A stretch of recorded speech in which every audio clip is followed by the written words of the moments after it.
Hello, this is Pastor Stephen Anderson from Faithful Word Baptist Church in Tempe, Arizona. Today we're going to be talking about John chapter 1, verse 6 from the Greek New Testament. Now in English, this verse says, there was a man sent from God whose name was John. In Greek, this verse reads, Egeneto anthropos apestalmenos para theou, onoma avto Ioannis. Let's go through this word by word. The first word here, egeneto, is a word that we've already seen a few times in this chapter. Let me remind you that it comes from the word ginome. It's a form of the word ginome. This will be the dictionary form that you'll look up. And ginome means be or become. Now in the previous verses, it had more the meaning of become or come into being. Like when it was in the verse, all things were made by Him, and without Him was not anything made that was made. It was talking about things being made or coming into being in the past tense. We also talked about how egeneto is often translated in the King James Bible, it came to pass in certain situations. But here, it's more the meaning of be. Because remember, ginome is be or become. This one's more be, but it's in the past tense. Egeneto is the aorist past tense form. And so, egeneto here just means was. Past tense of be, was, there was. Egeneto anthropos. Anthropos means man. Now in the King James it says there was a man. Egeneto anthropos. There was a man. But in Greek there is no such thing as the indefinite article. A or an does not exist in Greek. They don't use the indefinite article. They just have nothing, just the absence of the definite article. So in this case it would be translated there was, egeneto anthropos, a man. The next word is apestalmenos. Now, apestalmenos is a past participle form of the verb apostello. Let me write it out for you so you can see it.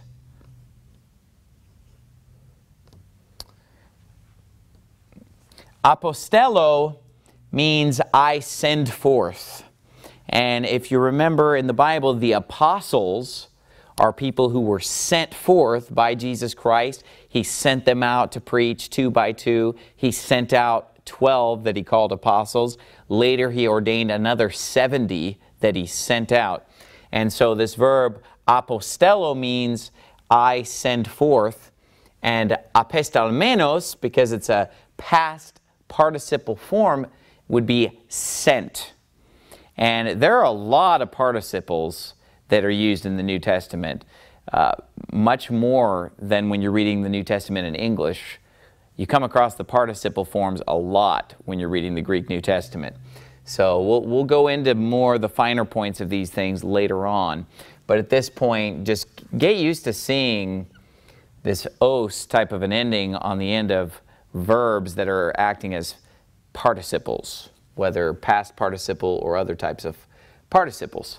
So, egeneto anthropos, there was a man, apestalmenos, sent, para theou, from God. Now, of course, when we see theou, we know that it is in the genitive case, which is the one that's associated with of or from in English.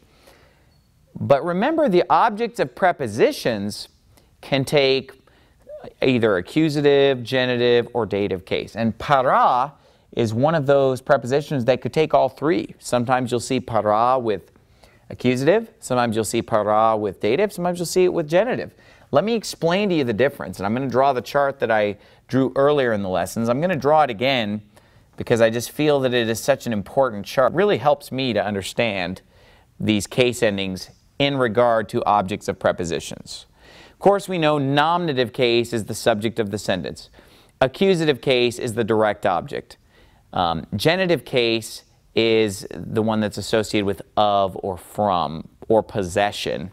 And then the dative case is the indirect object. But when it comes to prepositions, accusative, dative, or genitive can all be used as the objects of prepositions. Now, when we think about a preposition like para that can use all three, you say, well, how do I know when to use which case? Well, para is going to have three different meanings depending on which case it's used with. And I always like to draw this chart, and this is the chart that shows how objects of prepositions take their case endings, okay? So this line going into the circle, we're going to call that accusative case right here.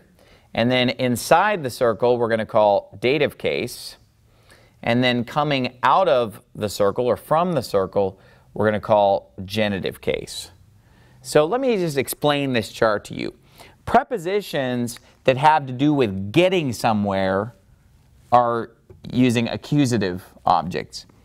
Prepositions that have to do with just where something is, just stationary, use dative. And then prepositions that have to do with the source of something or where it came from take a genitive. So let's take this preposition as our example, para. When para is used with the genitive case, it means from, okay? Which makes perfect sense, like when you're coming from the circle, okay? Para theou, it's going to be from. When this particular preposition is used with the dative case, a more stationary meaning, it means beside. And when it's used with accusative, it's going to be to or toward, okay?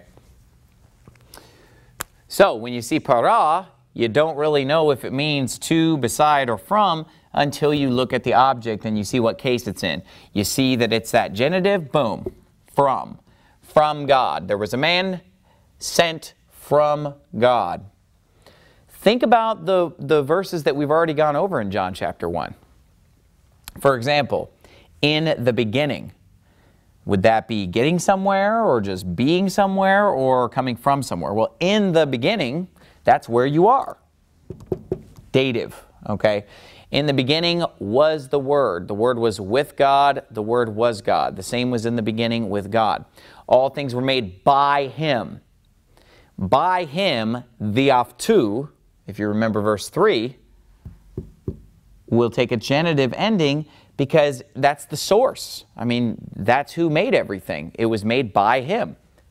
That's why it takes a genitive there. All things were made by Him. Without Him was not anything made that was made. In Him was life. Think about this. In Him was life. The word in there is going to take a dative because it's just in Him was life. It's not getting into Him. It's not coming out of Him. It's just in Him. In Him was life. So I hope that this chart helps you to understand objects of prepositions. I find it very helpful to think of it in this way. So let's continue on with our verse here. Egeneto anthropos apestalmenos para theou, onoma afto Ioannis. Now, onoma means name. Afto is the personal pronoun. What case is it in? Well, you see that iota subscript? That's the telltale sign of the dative case, singular. So when we see this him or personal pronoun in the dative case, remember the dative case is usually used for indirect objects, and the dative case usually when it's acting as an indirect object is always going to answer the question to whom or for whom. So in this case, the way it's being used, it's like name for him, because afto with the iota subscript means to him or for him, unless it's following a different preposition. So you could translate this literally as name for him, John, Ioannis. Now this is very similar to the German name for John, because John in German is Johannes. So you can see where it comes from, because in Greek it's Ioannis. So let's go through the whole verse again. Egeneto anthropos apestalmenos para theou, onoma afto Ioannis.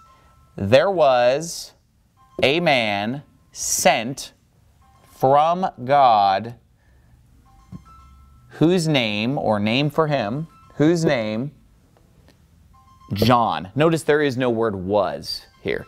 We say whose name was John. Here it just says name John, okay? Onoma afto Ioannis. Next lesson, we're going to talk about verse number 7.